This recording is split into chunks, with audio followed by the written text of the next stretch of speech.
दोस्तों, हमारे भारतीय इतिहास में कई ऐसे रहस्य हैं जो आज तक सुलझाए नहीं जा सके हैं। इनमें से एक ऐसा रहस्य है जो पूरे विश्व को हैरान कर रहा है, और वो है जगन्नाथ मंदिर का रहस्य। तो चलिए इस रहस्य को सुलझाने का प्रयास करते हैं। कहते हैं इतिहास को कभी मिटाया नहीं जा सकता।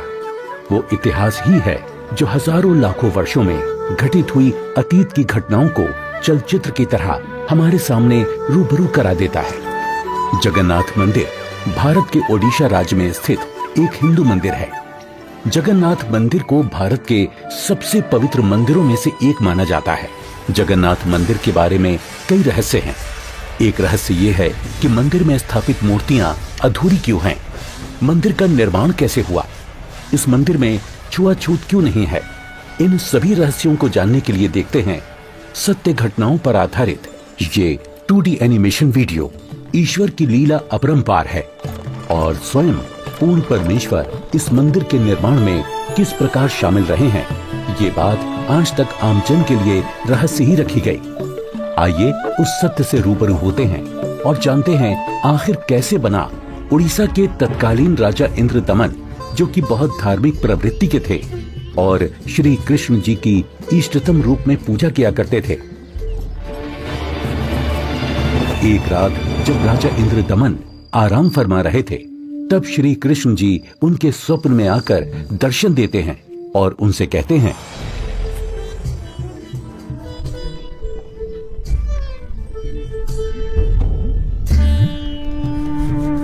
इंद्रदमन। हे प्रभु, आप? हे इंद्रदमन, मेरी मृत्यु के उपरांत जिस संदूक में मेरी अस्थियां विसर्जित की गई थी, वो काष्ठ का संदूक पानी में बहता हुआ तेरे राज्य में पुरी में समुद्र किनारे आ लगा है। मैं चाहता हूं कि तुम मेरे आदेश से उस संदूक को उसी स्थान पर रखकर उसके ऊपर मंदिर यादगार रूप में बनवा दो, जिसका नाम जगन्नाथ होगा। और उस मंदिर में एक विप्र रख देना जो श्रद्धालुओं को पवित्र गीता के अनुसार ज्ञान प्रचार करेगा।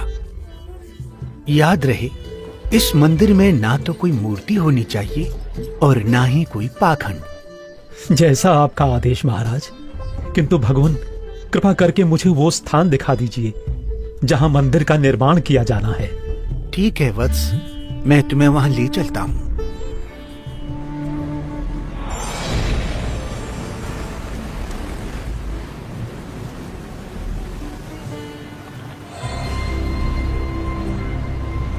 इंद्रदमन, यही वह स्थान है जहां तुम्हें हमारा मंदिर बनाना है।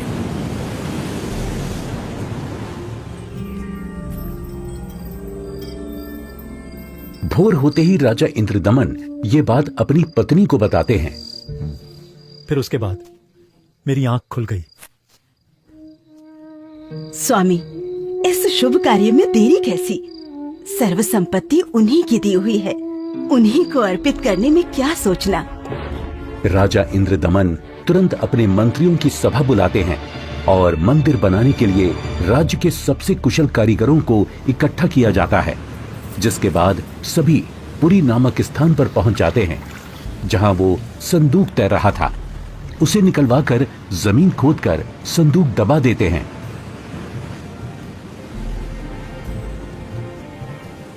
और देखते ही देखते उस संदूक के ऊपर मंदिर बनाने का काम शुरू हो जाता है।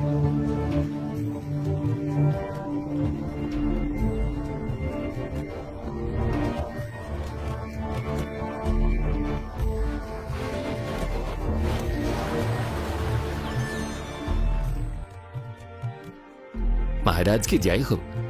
प्रभु श्री कृष्ण जी की दया से मंदिर बनकर तैयार है महाराज। राजन, बहुत सुंदर मंदिर बनकर तैयार हुआ है। सब श्री कृष्ण जी की कृपा। पीछे हट जाओ, पीछे हट जाओ सभी, चलो। समुद्री तूफान आ रहा है। समुद्री लहरें इतनी ऊपर उठकर हमारी तरफ आ रही हैं। लहरें बहुत तेज हैं। भागो, भागो, तूफान आ गया।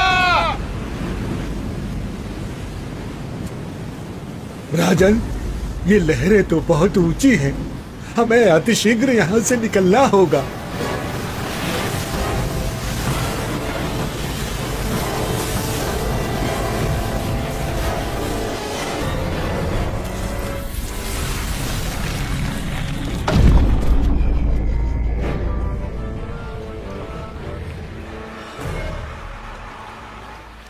हे भगवान, ये क्या अनर्थ हो गया? समुद्र की लहरों ने मंदिर को तहस नहस कर दिया है महाराज। जगन्नाथ मंदिर के तैयार होते ही समुद्री लहरों का आना और मंदिर को अपने आगोश में समा लेना, ये घटना सिर्फ एक बार नहीं अपितु 5 बार घटित होती है। नहीं नहीं, ये नहीं हो सकता। अपने आप को संभालें राजन, हौसला रखें। न जाने समुद्र मुझसे कौन से जन्म का बदला ले रहा है। मैं क्या करूं, कुछ समझ नहीं आ रहा है। राजकोष भी खाली हो चुका है। अब और मंदिर बनवाने का मेरा सामर्थ्य ही नहीं बचा। हे भगवान, यह तुच्छ जीव आपके आदेश का पालन अब नहीं कर पाएगा। मुझे माफ कर देना भगवान, माफ कर देना। राजा के 100 यत्न करने के बावजूद मंदिर नहीं बन रहा था। तब काल ब्रह्म से हुए वचन के मुताबिक सर्व सृष्टि के रचनाहार, सभी आत्माओं के जनक, दुख हरता कबीर प्रभु अपने निज धाम सतलोक से आकर वहां प्रकट होते हैं और एक संत रूप में राजा के दरबार में पहुंच जाते हैं।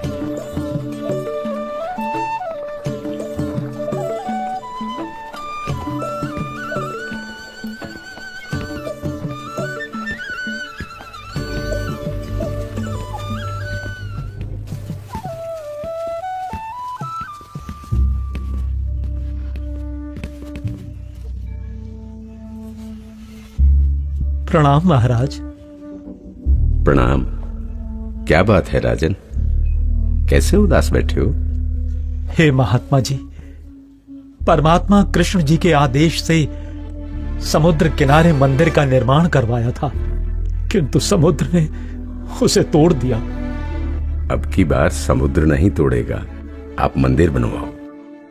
क्षमा करें महाराज, मंदिर 5 बार बनवाया है, परंतु 5 बार समुद्र ने उसे तोड़ दिया है। कोई बात नहीं इंद्रदमन, यदि मन बने तो मेरे पास आ जाना। मैं यहीं पास में पहाड़ी पर रहता हूं, वहीं पर मेरी कुटी है।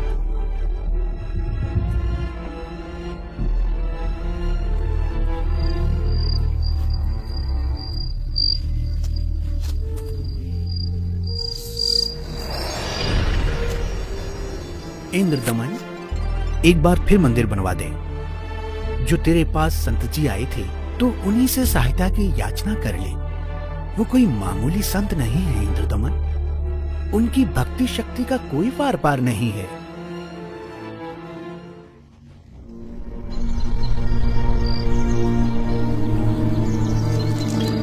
क्या हुआ महाराज? अभी अभी भगवान श्री कृष्ण जी ने दर्शन देकर मंदिर फिर से बनवाने को कहा है। अच्छा। और बताया है कि जो संत समुद्र को रोकने की बात कर रहे थे वो बहुत शक्ति युक्त हैं। मुझे उन्हीं के पास जाकर प्रार्थना करनी चाहिए। प्रभु कह रहे हैं तो आप मत चूको महाराज, प्रभु का मंदिर फिर बनवा दो। बनवाना तो मैं भी चाहता हूँ, किंतु अब तो राजकोष भी खाली हो चुका है। इस वक्त मैं धर्म संकट में फंस चुका हूँ। यदि मंदिर नहीं बनवाऊंगा तो प्रभु अप्रसन्न हो जाएंगे और मंदिर बनवाने के लिए धन भी शेष नहीं रहा। स्वामी, आप चिंतित ना हो।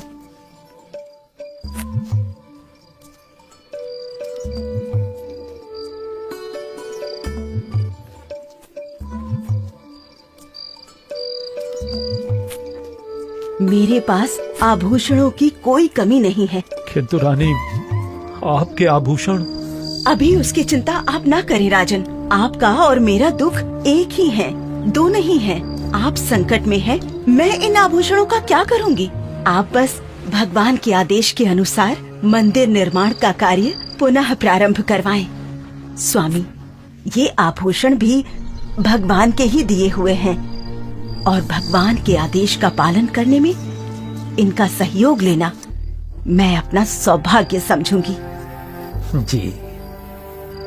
सुबह उठते ही राजा इंद्रदमन अपने महामंत्री को बुलाकर भगवान श्री कृष्ण जी के आदेश के बारे में बताते हैं।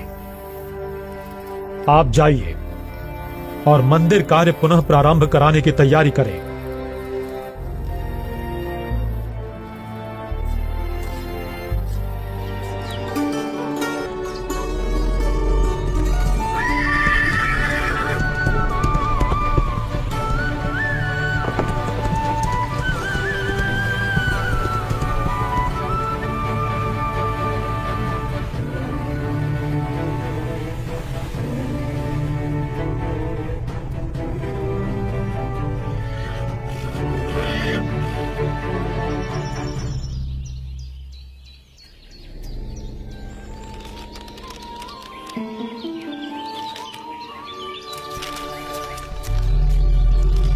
प्रणाम ऋषि जी।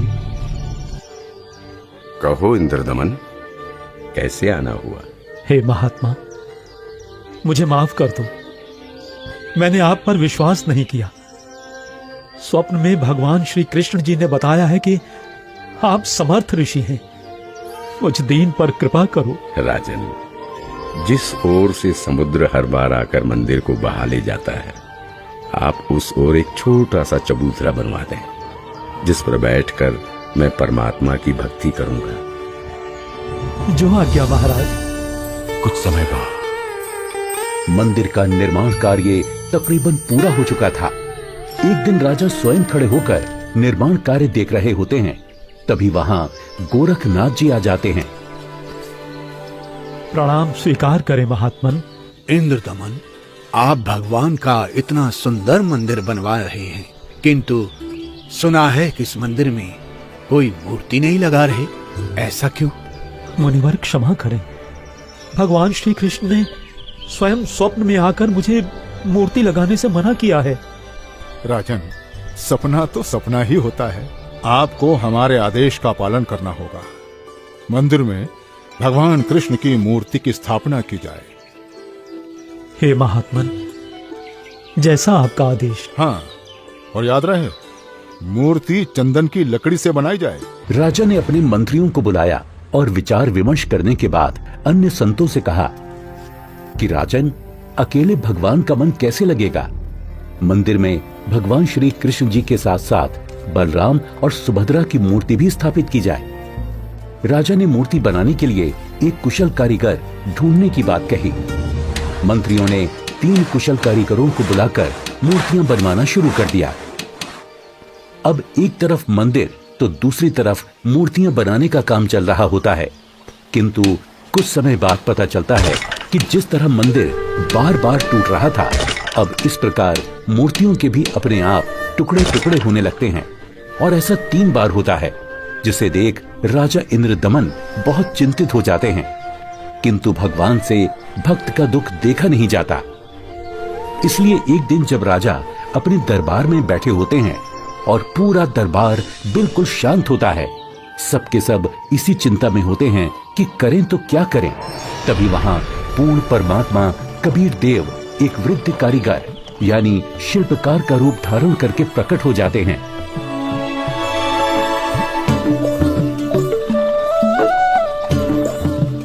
राजा से कहो कि मैं एक शिल्पकार हूँ और मूर्ति बनाना बड़े अच्छे से जानता हूँ। महाराज की जय हो। महाराज, बाहर एक वृद्ध व्यक्ति आया है और अपने आप को मूर्तिकार बता रहा है। आपसे मिलना चाहता है महाराज। अवश्य, उनको अवश्य आने दिया जाए। जो आदेश महाराज।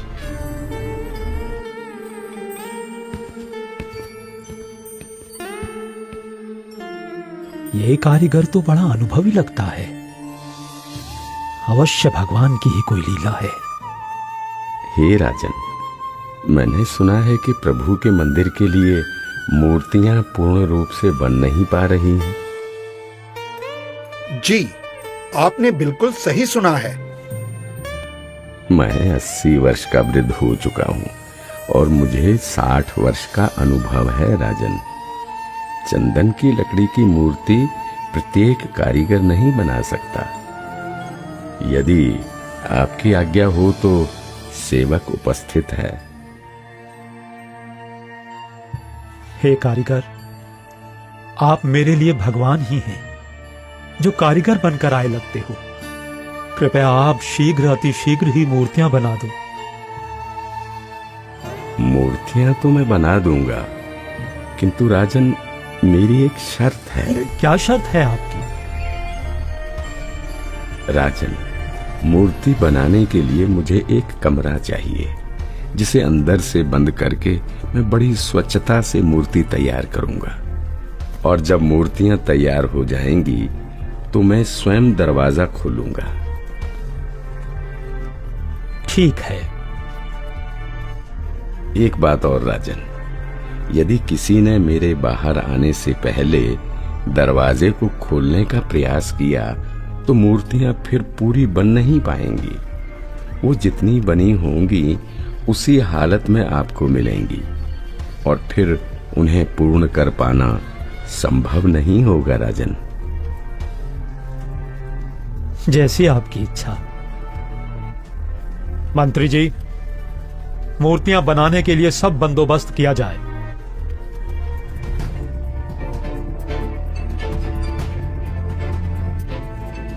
प्रणाम महात्मा जी। इंद्रदमन, मूर्तियां बनवाई क्या? आपकी आज्ञा का पालन पूर्ण रूप से किया गया है महात्मा जी, परंतु मेरा दुर्भाग्य है कि मूर्तियां बन नहीं पा रही हैं। बनते बनते ही सबके टुकड़े टुकड़े हो जाते हैं। मूर्तियां अवश्य बनवानी है राजन, अब बनवाओ। मैं देखता हूं कैसे टूटती है मूर्ति। हे नाथ जी, प्रयत्न किया जा रहा है। प्रभु का भेजा एक अनुभवी कारीगर बंद कमरे में मूर्तियां बना रहा है।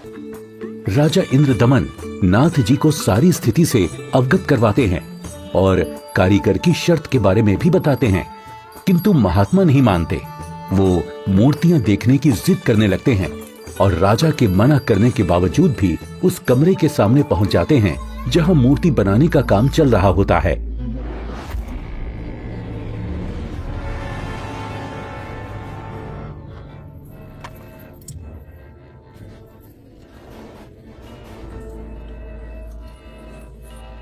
कारीगर, दरवाजा खोलो, दरवाजा खोलो कारीगर। मैं कहता हूं दरवाजा खोलो कारीगर, हमें मूर्तियां देखनी है। राजन, आप बता रहे हो 80 वर्षीय वृद्ध हैं और 12 दिन से खाना पीना भी नहीं किया है। अब आवाज भी बंद है, कहीं कारीगर मर न गया हो। आप दरवाजे को तोड़वा दीजिए। राजा न चाहते हुए भी नाथ जी के कहने पर दरवाजे को सैनिकों से तोड़वा देते हैं।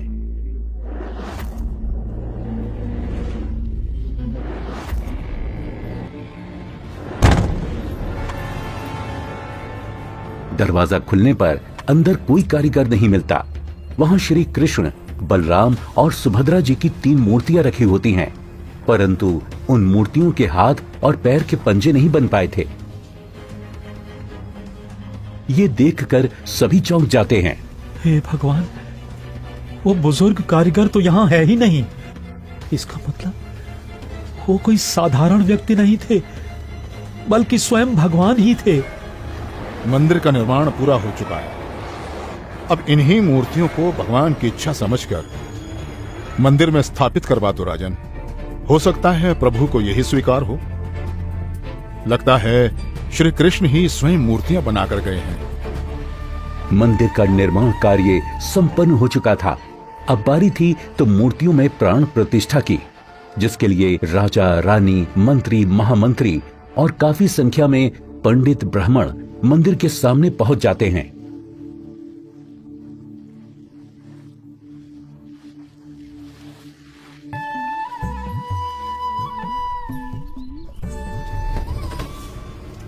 रे दुर्बुद्धि शूद्र, अपवित्र! देखता नहीं मंदिर का द्वार अपवित्र कर दिया तूने। शूद्र कैसे बन गई? भगवान, ये कैसे हो गया? ये कैसे हो गया भगवान? कैसे हो गया? प्रभु क्षुब्ध हो गई हैं क्योंकि मुख्य द्वार को उस शूद्र ने अशुद्ध कर दिया है, इसलिए सब मूर्तियों ने शूद्र रूप धारण कर लिया। बहुत बड़ा अनिष्ट हो गया राजन। कुछ समय उपरांत देखते ही देखते मूर्तियां अपने वास्तविक रूप में आ जाती हैं, जिसके बाद पंडित कई बार गंगा जल छिड़ककर मूर्तियों को शुद्ध करने का उपक्रम करते हैं। मूर्ति स्थापना के कुछ दिन बाद अचानक समुद्री तूफान आ जाता है और समुद्री लहरें लगभग 40 फीट ऊंची उठकर बहुत तेज वेग में मंदिर की ओर चल पड़ती हैं। सभी आपस में बातें करने लगते हैं। लगता है अब की बार भी समुद्र मंदिर को नष्ट कर देगा। अरे ये क्या? संत जी अभी भी वहीं पर बैठे हैं। अरे कोई उठाओ उनको वहां से। सभी चिल्लाते हैं, हट जाओ, हट जाओ, हट जाओ, वहां से पीछे हट जाओ, समुद्री तूफान आ रहा है। हट जाओ, हट जाओ, वहां से पीछे आ जाओ, वहां से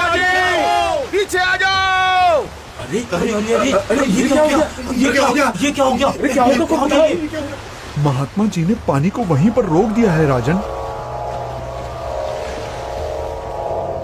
लगता है अब की बार मंदिर बच जाएगा।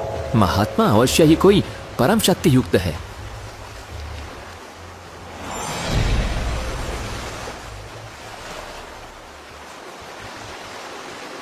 हे भगवान, मुझे रास्ता देने की कृपा करें।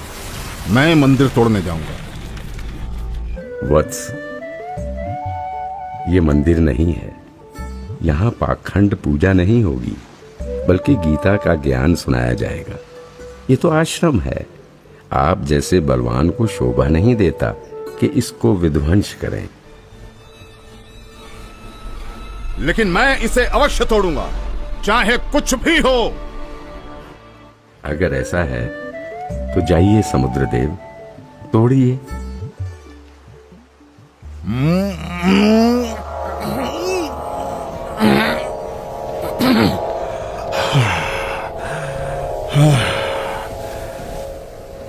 मैं आपकी शक्ति के आगे विवश हूं स्वामी। आपकी शक्ति अपार है। आप मुझे रास्ता देने की कृपा करें प्रभु। मैंने राजा इंद्रदमन को मंदिर की रक्षा का वचन दिया है। मैं मार्ग से नहीं हट सकता समुद्रदेव। आप ऐसा कुकृत्य क्यों करना चाहते हैं? जब ये कृष्ण त्रेता में श्री राम बनकर आए थे, तब इन्होंने लंका जाने के लिए मुझे अग्नि बाण दिखाए और मुझे भला बुरा कहकर अपमानित कर रास्ता मांगा था। लक्ष्मण, मेरा अग्नि बाण दो। लातों के भूत बातों से नहीं मानते। मैं ये मंदिर तोड़कर उसका प्रतिशोध लेना चाहता हूँ। समुद्रदेव, प्रतिशोध तो आप पहले ही ले चुके हो। आपने तो समस्त द्वारिका पहले ही डुबो दी है। जी नहीं, अभी वो पूर्ण रूप से नहीं डूबी। कोई प्रबल शक्ति युक्त संत आने के कारण मेरा वो कार्य भी अधूरा रह गया और वो आधी ही डूब सकी, क्योंकि मुझे वहां पर किसी ने मानो बांध दिया है।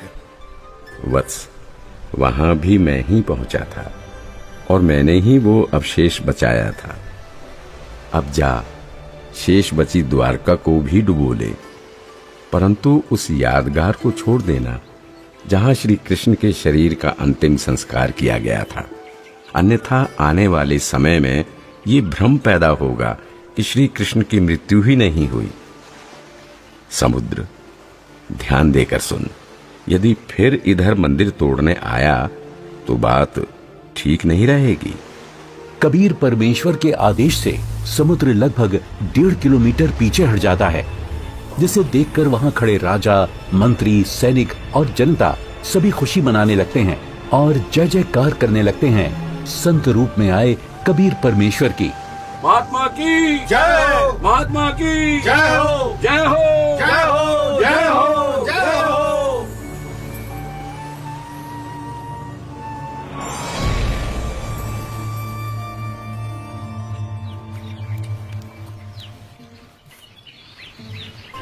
पंडित जी, सब कुछ करके देख लिया।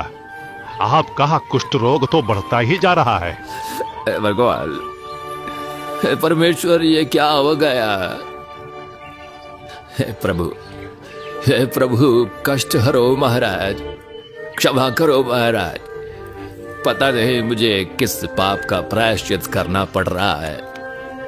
गलती क्षमा करो प्रभु, गलती क्षमा करो।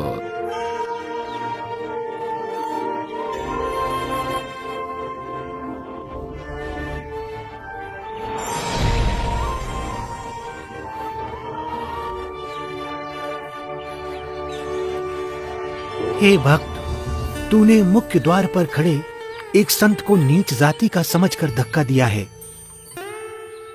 क्षमा करो महाराज, आगे से ऐसी भूल कभी नहीं होगी।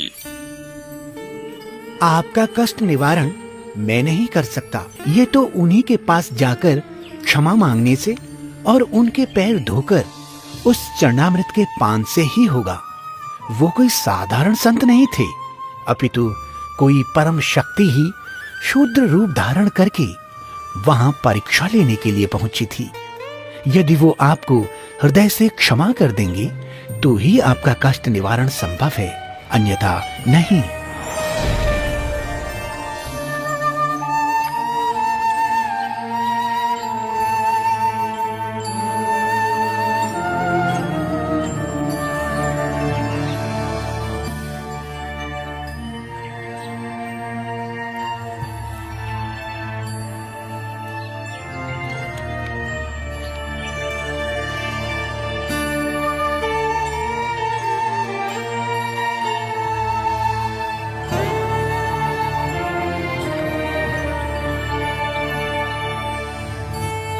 सुना है कि पंडित जी ने प्राण प्रतिष्ठा वाले दिन जिसको धक्के मारकर मंदिर से बाहर गिराया था, भगवान श्री कृष्ण ने दर्शन देकर उन्हीं से माफी मांगने को कहा है। अच्छा? हाँ, मुनि की खोज सभी कर रहे हैं ताकि पंडित जी का कोढ़ का रोग ठीक हो सके। आसपास के पूरे क्षेत्र में घूमने के बाद भी जब परमेश्वर का वो शुद्र रूप कहीं दिखाई नहीं दिया, तब वापस मंदिर जाते समय पंडित जी मन ही मन भगवान से प्रार्थना करते हैं, प्रभु प्रभु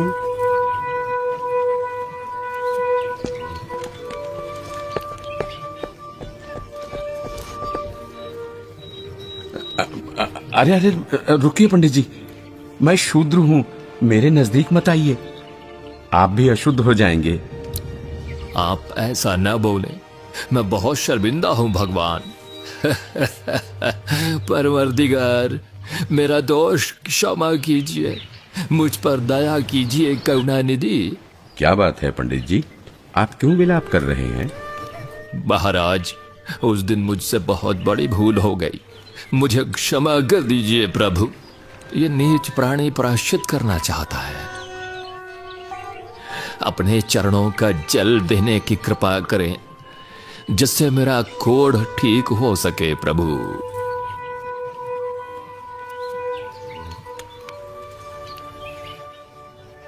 हे ब्राह्मण, इसे 40 दिन तक पीना तथा जल में डालकर स्नान करना। आज से 40वें दिन तुम्हारा कुष्ठ रोग समाप्त हो जाएगा। अब से भविष्य में इस जगन्नाथ मंदिर में किसी ने भी छुआछूत की तो उसकी भी यही दशा होगी, दंड का भागी होगा। जी महाराज, जी महाराज, जी महाराज, इस मंदिर में कभी छुआछूत नहीं करेंगे, नहीं करेंगे। आशीर्वाद है बच्चों।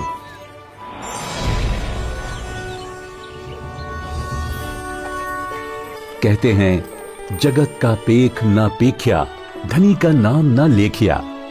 कोई कहता है कि मंदिर श्री कृष्ण जी ने बनवाया, तो कोई कहता है कि जगन्नाथ भगवान ने बनाया, लेकिन जो करने वाला था उसका कहीं नाम नहीं।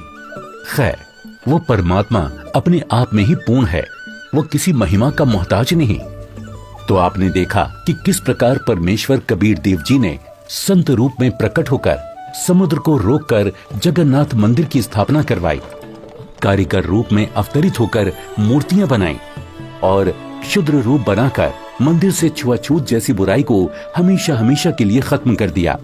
समर्थ का कार्य समर्थ ही कर सकता है। तो ये थी कहानी पुरी के जगन्नाथ मंदिर की, जिसे कबीर प्रभु ने बनवाया और हर वर्ग हर जाति के लोगों को समान अधिकार दिलवाया। जगन्नाथ मंदिर की सत्य कहानी का रहस्य संत रामपाल जी महाराज जी के मंगल प्रवचनों से लिया गया है। हम सभी संत रामपाल जी महाराज का कोटि कोटि धन्यवाद करते हैं, जिन्होंने हमारे शास्त्रों में छुपे गूढ़ रहस्यों को उजागर कर हमें सत्य से रूबरू कराया। आज वर्तमान में केवल संत रामपाल जी महाराज ही तत्वदर्शी संत हैं, जो भक्ति और भगवान के बारे में वास्तविक जानकारी दे रहे हैं। संपूर्ण आध्यात्मिक ज्ञान प्राप्त करने के लिए अवश्य सुने जगत गुरु तत्वदर्शी संत रामपाल जी महाराज के मंगल प्रवचन और अभी डाउनलोड करें संत रामपाल जी महाराज एप्लीकेशन।